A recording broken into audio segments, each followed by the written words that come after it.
आज मतदार सत्ता न्यूज बातम्यांमध्ये आपले स्वागत व नमस्कार। स्वतंत्र सेनानी प्रथम व आझाद हिंद सेनेचे स्वतंत्र सेनानी सेनापती नेताजी सुभाषचंद्र बोस यांच्या जयंती आझाद निमित्त चंद्र बोस विनम्र अभिवादन। शहाजीराजे भोसले यांच्या पुण्यतिथीनिमित्त अभिवादन। हिंदुहृदय सम्राट बाळासाहेब ठाकरे यांची आज जयंती, त्यानिमित्त त्यांच्या पावन स्मृतीस मतदार सत्ता न्यूज परिवारतर्फे विनम्र अभिवादन। आजच्या ठळक बातम्या। फळवर्गीय पिकांचे नुकसान 134 कोटीची मदत शासनाची जाहीर।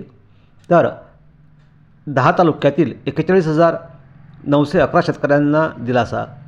दर्यापूर चांदूर बाजार अचलपूर धारणी तालुक्याचा समावेश नाही। जिल्ह्यात जुलै ते ऑगस्ट दरम्यान ढगाळ वातावरण व सततच्या पावसामुळे फळवर्गीय पिकांचे मोठ्या प्रमाणात नुकसान झाले होते। नुकसान भरपाईपोटी जिल्हा प्रशासनाकडून शासनाकडे प्रस्ताव पाठवण्यात आला असता शासनाने विशेष बाब म्हणून 14 पैकी 10 तालुक्यातील 134 कोटी 61,82,920 रुपयांची मदत जाहीर केली आहे। यामुळे 41,911 शेतकऱ्यांना मोठा दिलासा मिळाला आहे। यामध्ये 34,393 हेक्टरवरील क्षेत्र बाधित झाले होते।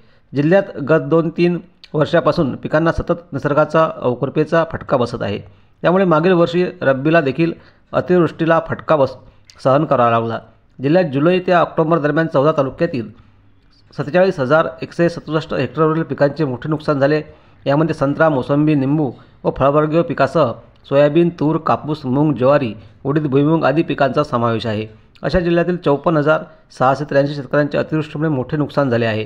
त्यामुळे महसूल विभागाकडून नुकसानीचा सर्वे करण्यात आला असता 33% पिकांचे नुकसान झाल्याचे निदर्शनास आले आहे।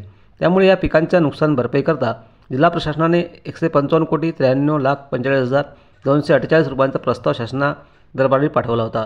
परंतु यातील फळबाग पिकांच्या नुकसानीची दखल घेत शासनाने विशेष बाब म्हणून जिल्ह्यातील 41,911 शेतकऱ्यांना 134,61,82,920 रुपयांची मदत जाहीर केली आहे। यामध्ये दर्यापूर, चांदूर बाजार, अचलपूर, धारणी तालुक्याचा समावेश नाही।